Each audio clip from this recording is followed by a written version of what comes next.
mirar mirar esta apreciación porque es importante tenerla en cuenta que en la parábola a la medianoche el cortejo de prudentes desaparece de la escena. En el verso Mateo 25:11 o el 10. Y dice, y las prudentes, y cuando ellas, mientras ella iba, llegó el novio y las que estaban preparadas, ¿qué?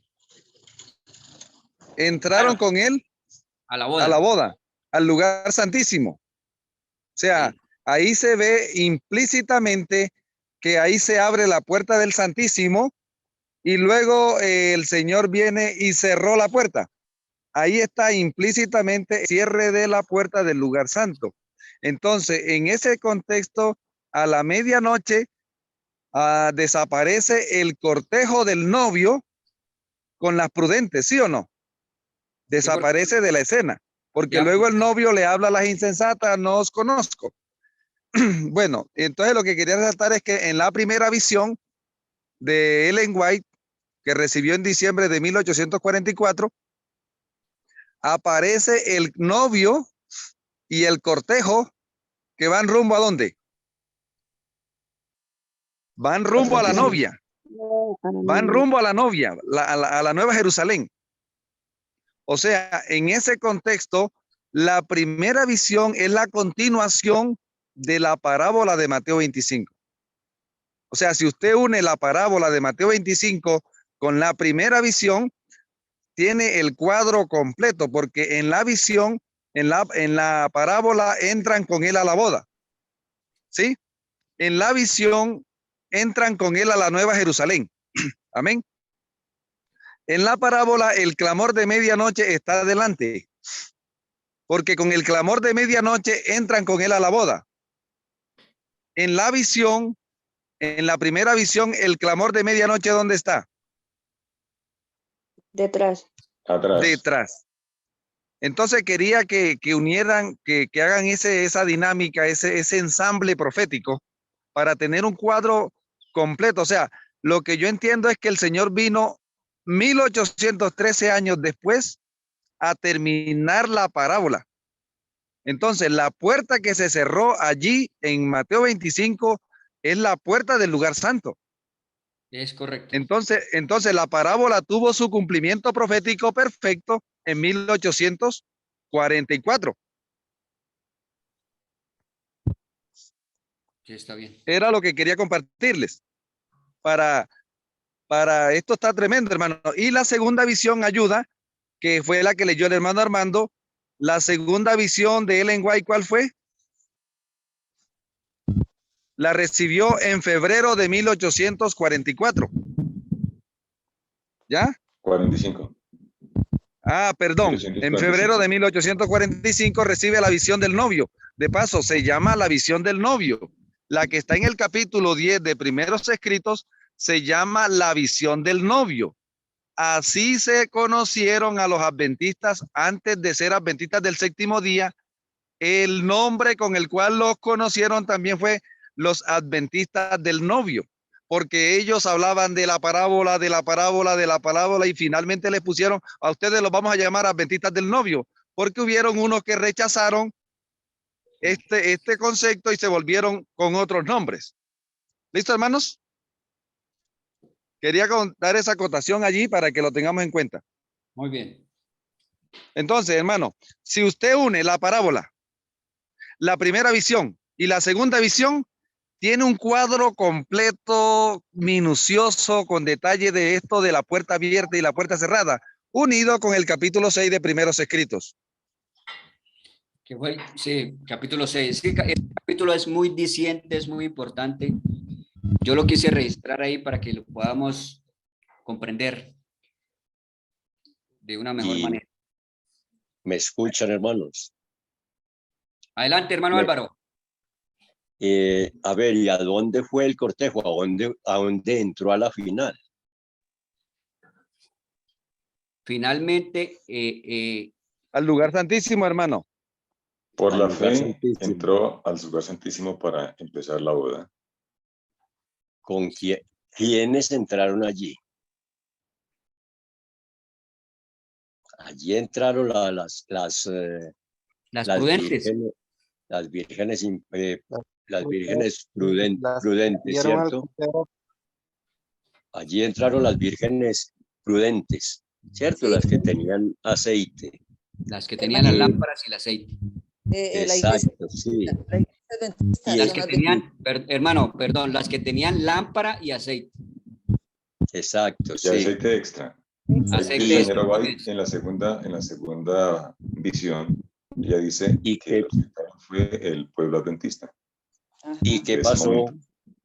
¿Y qué pasó a la final con las imprudentes? Quedaron por fuera porque no tenían el aceite extra. Se volvieron Babilonia. Devolvieron Babilonia en 1844. Hermano Armando, buenos días. Yo quería Hoy. compartir, estábamos estudiando Hermana Silvia, perdóname un segundo.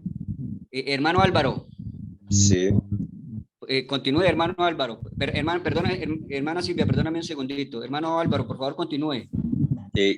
¿quiénes quedaron, en dónde quedaron a la final las imprudentes? Las imprudentes fueron las iglesias que al final se formaron Babilonia, porque no aceptaron el mensaje del primero y segundo ángel. Entonces, Hermano Y- Armando, se discúlpeme, a ver, le a ver, aporto un hermanos. poquito. Mi hermano Álvaro, mire, cuando Sí. no quisieron entrar con el novio porque no estaban preparadas, se Ujú. convierten en Babilonia. Las prudentes entran por la fe al lugar santísimo con el novio. Las que no quedan afuera, ¿dónde quedaron? Dando vueltas en el lugar santo. Es decir, Sí. hoy es lo que se compone como las iglesias evangélicas que no aceptan la obra de Cristo en el lugar santísimo. Sí, sí. Ellas Sí, es muy- cerraron la del Santísimo y dejaron abierta la del Santo y están ahí, como dijera un amigo mío, perdidas dando vueltas a Jerusalén. y sí, hermano es David, es muy importante, hermanos, tener bien en cuenta esto, porque es que muchos hablan de que esa es la segunda venida de Jesús, ¿cierto? Y ese evento, hasta donde yo tengo entendido, no es la segunda venida de Jesús. Es la avenida de 1844. Lo que pasa es que Fue. los evangélicos todavía lo interpretan así, ¿no? Sí, Y la iglesia adventista en fue, una parte. fue el novio, el esposo que entró al lugar santo, ¿cierto? Pero no en la Al lugar segunda venida. santísimo, al lugar santísimo, Santísimo. hermano. Sí, perdón, al lugar santísimo. Pero entonces tengo entendido de que no es la segunda venida de Jesús a la tierra, como mucho he escuchado a muchos.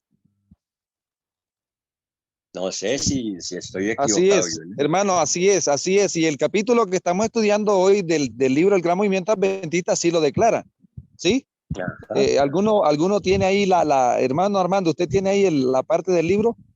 El encabezado nada más dice claramente. ¿Alguno lo tiene ahí, hermano, el capítulo de hoy? El capítulo de hoy, el encabezado. La puerta cerrada Sí, hermana, léala por favor esa partecita. del comienzo, ¿verdad? Dice. Sí, Pero el primer y segundo. mientras ellas iban a comprar, vino el esposo. Y las que estaban preparadas entraron con él a las bodas y se cerró la puerta. Sígale. La venida del novio presentada en esta parábola no es la venida de Cristo a la tierra, sino a las bodas. Ahí está. Uh-huh. Sígale, hermana, sígale. Las bodas son un evento que ocurre antes de la venida del Señor. Se expresa en el Evangelio de Lucas así: estén ceñidos vuestros lomos y vuestras lámparas encendidas, y vosotros sed semejantes a hombres que guardan a su Señor, que regrese de las bodas, para que cuando llegue, llame, le abran enseguida. Entonces Lucas 12 sí está hablando de la venida del esposo. En Mateo 25 se habla de la llegada del novio. Uh-huh. Es lo que hemos estado en estos 2 días dándole zoom, ¿ya? Novio, uno entra como novio a la iglesia y ¿cómo sale? como esposo. Entonces, aquí Sí, está sí. hablando de la entrada como novio y ahí lo declara muy claramente. ¿Listo? Ujú. Hermano, Eso siga, es siga, maravilloso, siga. hermano. Esto es Sí, maravilloso entender todo Hermano, esto. pastor, siga. Sigamos adelante, hermanos. Esto está bueno. hermano Álvaro, qué pena que se me cayó acá el internet, pero quería apuntar lo siguiente. Actualmente, el mundo está dividiéndose en dos grupos. Uno que está adorando en el trono de los panes, porque fueron quedados en perfectas tinieblas. Y hay otro que el Señor condujo, hay otro grupo de personas, que el Señor condujo al altar del incienso y que están adorando allí. Hermano Armando. Hacia el Ahora, Santísimo. que están adorando allí a través del velo. Hermano Armando, Apague la cámara, hermano Armando, para que ayude el internet. hay dos grupos que están unos adorando en el Espere, altar espere. como Perdóname un segundo, termino. Ya apagué la cámara. Ahora, a través del velo, ese grupo de personas están adorando en el altar del incienso a través de la fe hacia el lugar santísimo. Ahora, puede estar pasando el caso de que nosotros hacemos parte de la iglesia adventista del séptimo día, pero estamos adorando en el trono de los panes. Satanás. En el trono En de el trono Satanás de se llama Satanás. el libro. En el trono de Satanás. Ahora, perdóname un segundo. ¿Por qué están adorando allí en el trono de Satanás? Porque aunque son adventistas o somos adventistas, pudiéramos decir, no hemos recibido la revelación completa, no la hemos aceptado. Solamente han recibido el mensaje del primero y segundo ángel. Pero cuando se le llama a aceptar el mensaje del tercer ángel, entonces hay algunos que rechazan la O salida sea, al campo, quieren la cerrar la reforma, puerta quieren cerrar la puerta que el Señor abrió. quieren cerrar la puerta que el Señor y abrir quieren cerrar la puerta que el Señor abrió y quieren abrir la puerta que el Señor cerró. ¿Cuáles mensajes puede estar pasando que se están rechazando? La reforma pro salud, la vestimenta, la salida al campo, ¿cierto? La educación. Son mensajes que se han dado, son la revelación presente, pero que se están rechazando, apreciados hermanos. Y entonces puede pasar que estamos dentro de la iglesia, pero que estamos allí adorando en la sinagoga de Satanás. Por eso es que debemos continuar estudiando este tipo de mensajes. Y aquí es lo que estamos tratando de hacer a través de este grupo, ¿no? Hermana Silvia. Para aportar Ahora sí. algo, por lo menos entendido, por lo menos podemos ver que en el lugar santo quedó la sinagoga de Satanás. Y si se puede observar en el lugar santo no está la ley de Dios. Entonces, esos son los grupos que se unieron a Satanás y son los que dicen que los mandamientos del Señor quedaron abolidos. Porque si usted se pone a mirar en el lugar santo no está la ley de Dios está en el lugar santísimo. Entonces, pero las insensatas quedaron en el lugar santo dando vueltas y son esos grupos que han salido que han abolido la ley de Dios porque están orando con Satanás. Y las que pasaron al lugar santísimo son los que aceptaron la ley de Dios, son los que aceptaron al Señor y pasaron allá por fe, pasaron al lugar santísimo. Entonces quería aportar esa como para entender más, ¿sí? Bien, hermana, gracias. Ahí está el maná también en el lugar santísimo y la vara de Aarón. Hermana Paola, está levantada la mano. Pastor. Sí, pastor, una preguntita. Es que, o sea, bueno, esta parábola tiene cumplimiento para nuestro tiempo o todo el cumplimiento es para 1844. Porque hermana, puede que hay un darle esa cumplimiento, duda al hermano Álvaro. hermana, hay un cumplimiento universal de la parábola, porque la parábola está ahí desde el año 31 cuando el Señor cuando el Señor la dijo. Y la parábola tiene un cumplimiento universal porque la conclusión está al final, cuando él dice, velad, sí, velad, orad, porque tiene una aplicación universal para el pueblo de Dios en todas las épocas. Pero cuando estamos hablando del cumplimiento profético específico, entonces ya es diferente. Por eso la aplicación universal de la parábola está en el capítulo de Palabras de Vida del Gran Maestro. Ahí encontramos una aplicación universal de la parábola. Pero la aplicación profética de la parábola está en el capítulo 23 y 25 del Conflicto de los Siglos y en los libros y en el libro de Primeros Escritos. ¿Capta? Entonces hay que diferenciar porque de pronto podemos decir, sí, en esos dos contextos podemos aplicar de una manera correcta sin dejar que la parábola siga hablándonos hoy a nosotros, porque lo que sucedió, Eclesiastés 1:9, lo que pasó, ¿va a qué? Va a volver a suceder. Por ejemplo, hermana Paola, ¿quiénes son hoy las insensatas? Las que no tienen el aceite extra del espíritu de profecía. En la parábola, ¿quiénes eran las insensatas? Las que no recibieron el mensaje del primer y segundo ángel. ¿Quiénes son las insensatas hoy? Los que no quieren recibir el mensaje del tercer ángel. ¿Sí, Canta? O sea, cuando entonces le damos la dinámica, la parábola sigue teniendo un cumplimiento, una aplicación importantísima para nuestra vida espiritual presente. Sí, mire este texto que está en Reflejemos a Jesús. Dice, mientras Cristo estaba sentado mirando el grupo que esperaba al esposo, contó a sus discípulos la historia de las 10 vírgenes para ilustrar con ese suceso la experiencia de la iglesia que viviría precisamente antes de su segunda venida. Ahí está. Ahí está, la aplicación universal. ¿Sí? Y lo está mirando como un conjunto, hermana, como la segunda venida en un conjunto desde 1844.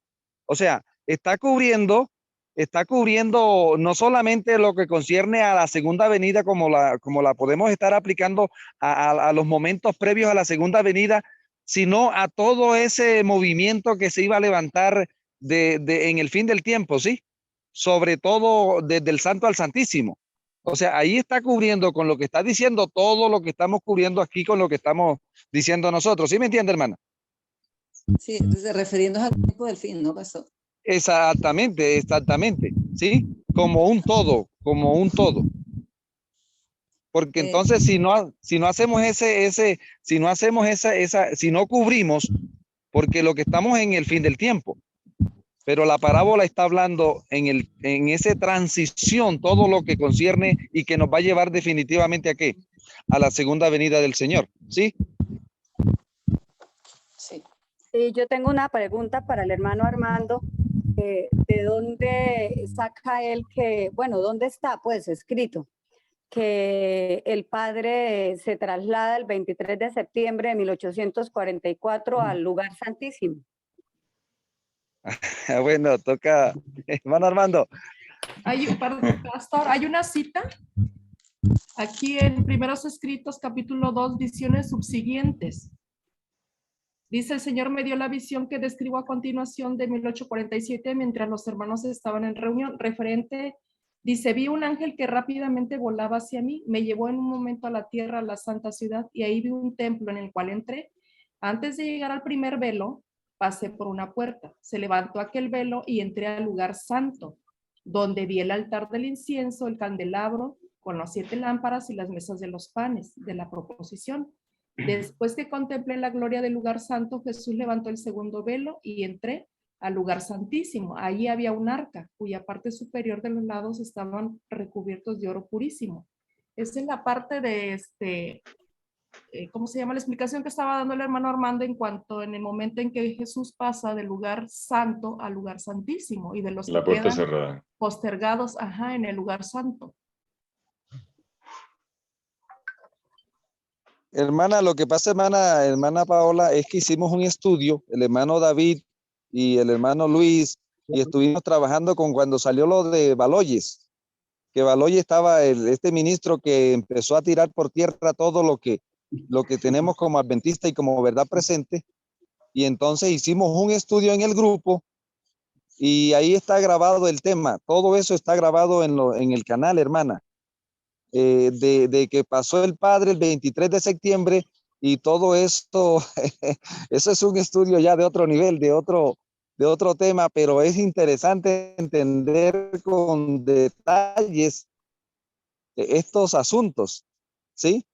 Porque nos dicen, bueno, ya ese es otro estudio, hermana, pero está grabado en el grupo, en el canal. El ministro, si gusta, como eso está grabado en el canal, puedo volver a enviar el estudio que expuso el hermano David Beltrán, que me pareció muy bien explicado, con puntos y detalles. Entonces yo lo puedo enviar al grupo más tarde para que la hermana tenga claridad y de pronto otros hermanos. No sé si el hermano David Beltrán de pronto puede explicarle un poquito a la hermana cómo fue su vida o cómo así. Es que es bastante complejo, hermana, pero es interesante, se lo recomendamos.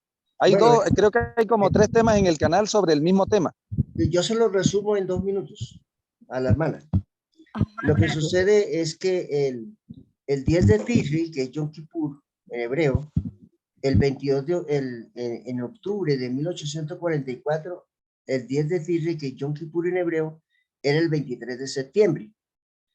De ahí se toma la fecha donde el Padre pasa del lugar santo al lugar santísimo.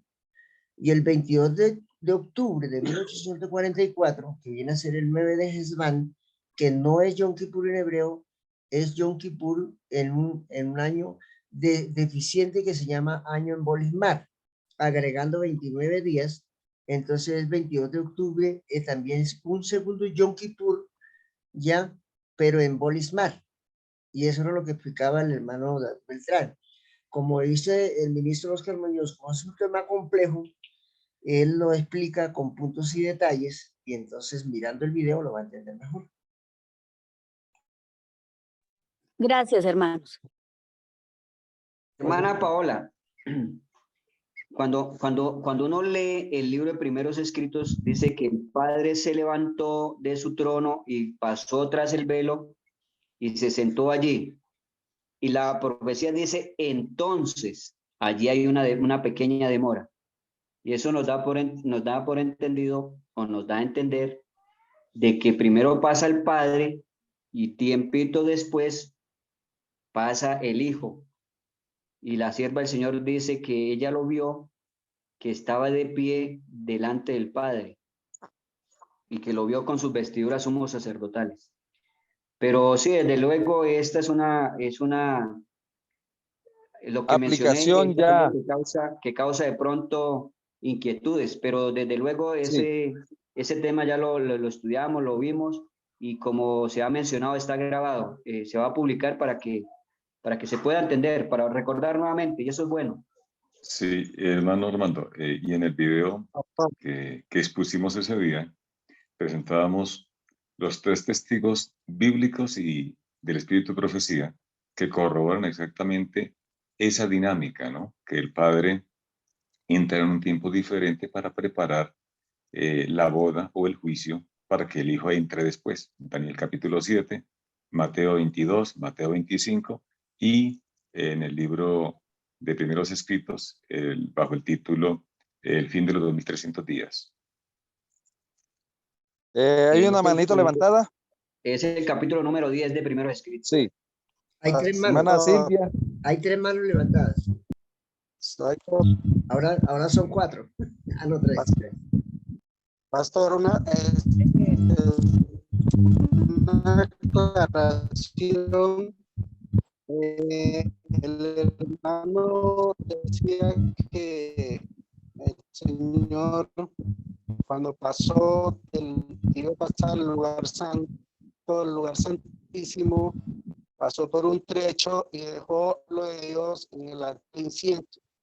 Es bueno aclarar esto, porque la explicación dice que entró por la fe al lugar santo.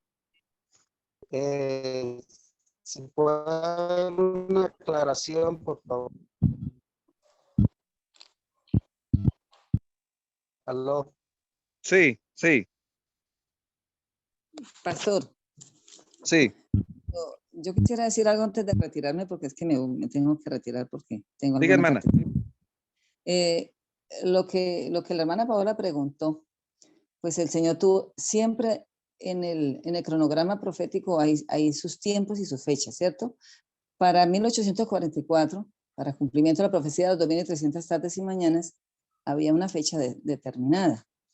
Así que si era tan importante, porque era muy importante, era abrir el paso a la parte final de la historia de la tierra, debía haber un momento, una fecha también para el Padre. Solamente que esa no es la relevante porque la obra es, digamos que la preeminencia de todo el santuario es Cristo, es Jesús. Entonces, por eso se toma en cuenta es el paso del Hijo hacia el lugar santísimo. Ahora pregunto, ¿por qué no se levantaron? La compañía que estaba orando no se levantó cuando el Padre se levantó, fue cuando el Hijo se levantó. Entonces, es por eso que la fecha relevante es cuando el Hijo pasa, porque él cambia cambia la dinámica, ¿cierto? Y de la salvación y llega allí a cerrar la puerta del lugar santo y abre la del Santísimo. Es por eso. Ahora, Bueno. una cosa muy importante, pastor, que estudiábamos qué día en el ayuno y que vimos allí, y quiero compartirla con los hermanos para que tengamos en cuenta eso.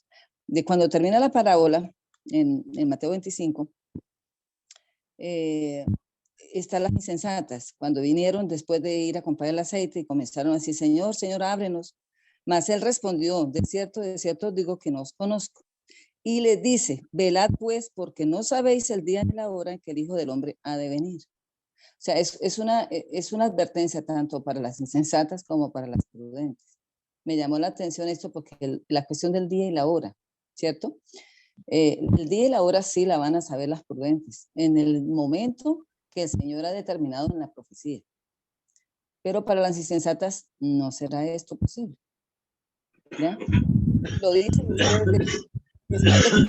no os conozco. O sea, que para las insensatas tampoco habrá la bendición de saber el día y la hora. Están en tinieblas. Están en tinieblas. Bien. Sí, hermano. Es que casi no se le entendió, hermano. Hermano, no se le entendió.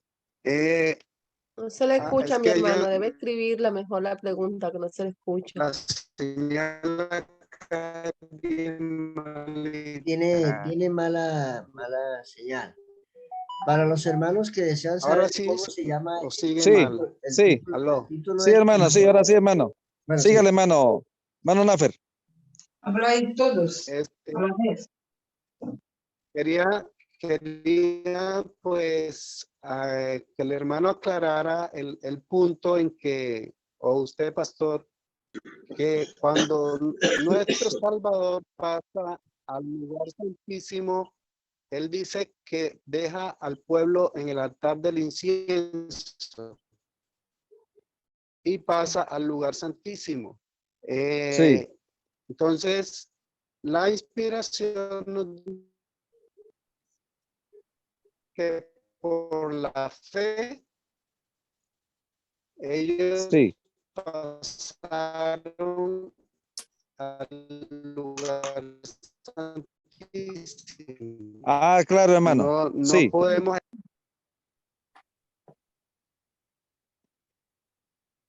Sí, estamos por la fe adorando hacia el lugar santísimo. Es que en la visión se ve, ¿sí me escucha, hermano? Es que en la visión se ve claramente que los pioneros adoran en dos tronos. Los pioneros adoran en dos tronos. Ellos comienzan adorando hacia el trono norte, que estaba explicando el hermano, ¿sí? Ellos comienzan adorando al trono norte, a la mesa de los panes, en la visión de primeros escritos, y luego pasan a adorar hacia el trono de occidente, el arca del pacto. Es interesante entender que lo que el Señor vino a cambiar fue el foco. Ya no adoramos hacia el trono norte, ahora adoramos hacia el trono de occidente, por la fe a través del velo. ¿Sí? No estamos en el lugar santísimo, estamos adorando hacia el lugar santísimo a través del velo. Amén, amén. Eso es correcto. O sea, en 1844, el trono del norte, el Padre pasa al trono del occidente, es decir, al trono del juicio investigador. Y él pasa adelante el 23 de septiembre de 1844, que en hebreo es Yom Kippur. Pero como es un año crucial que casi no se cruza en la historia, por eso es un año que hay que estudiarlo bien. Entonces, el 22 de octubre es 9 de Hesban y también hay Yom Kippur. O sea, que en ese año hubieron 2 Yom Kippur. Impresionante. El primer Yom Kippur, bueno, donde pasa el Padre, y el segundo donde pasa el Hijo, y ambos son Yom Kippur. Uno es Yom Kippur en el calendario lunar hebreo, y el otro es Yom Kippur en el calendario lunar hebreo en Bolismar, en año deficiente, que tiene 383 días. Mire que es raro, un año tiene 365 días, pero ese año tuvo 383 días. Y eso lo explica el hermano David Beltrán muy bien. Yo ya les coloqué el título del tema, pero voy a enviarles nuevamente el tema por el link al grupo para que lo estudien con detalle. Y si es necesario volverlo a repetir, yo creo que el hermano David Beltrán tiene muy claro ese tema, pues se vuelve a repetir porque es muy importante explicar ese tema. Algo importante que quería agregar aquí en este momento es que cuando el Señor Jesús entra al lugar santísimo, el santuario celestial, y ve allí en el arca del pacto, lo mismo de la visión que el apóstol Pablo en Hebreos 8, 9, donde él ve allí en el arca del pacto el maná, es símbolo de la reforma pro salud. La vara de Aarón que reverdeció es la justificación por la fe, y las tablas de la ley, los 10 mandamientos, no solamente se refieren a los 10 mandamientos, sino se refieren a la reforma educativa que Dios empezó a hacer a partir de 1872. Entonces, nosotros debemos entrar, por eso allá en la página 53 de Mente, Carácter y Personalidad, tomo 1, dice: ahora como nunca antes debemos entender la verdadera ciencia de la educación, o si no, no tendremos un lugar en el reino de los cielos. Todos nosotros hemos sido educados según el modelo de Babilonia. A nosotros nos educaron intelectualmente, pero en la práctica, por eso los nombres para el pueblo antiguo hebreo, los nombres tenían un valor importantísimo. Hoy para nosotros, al igual que todo lo que Dios nos ha dado, es solo teoría. Y la teoría, en cuanto a la teoría, nosotros estamos muy bien. Por eso las vírgenes, se habla de 2 modelos de vírgenes porque sus doctrinas eran perfectas. Pero en la práctica, el aceite en la lámpara es la obra que el Espíritu Santo debe hacer en nosotros. Y ahí es donde todos nosotros estamos patinando. Hemos sido educados en las escuelas de Babilonia. Yo escuchaba un día a un pastor diciendo que a él lo habían, la universidad lo había matado para entender la justificación por la fe, para entender el verdadero mensaje de educación. Hoy nosotros, el sistema de competencia de los grados, ustedes miran el modelo educativo del pueblo de Israel y de las reformas antes, los modelos educativos que Dios quiso hacer con todo el sistema educativo que Dios quería instaurar en los Estados Unidos. Y entonces nosotros debiéramos entender eso, hermanos, porque muy buena la teoría, pero en la práctica, ¿cómo estamos educando a nuestros hijos? ¿Quiénes son los educadores de nuestros hijos?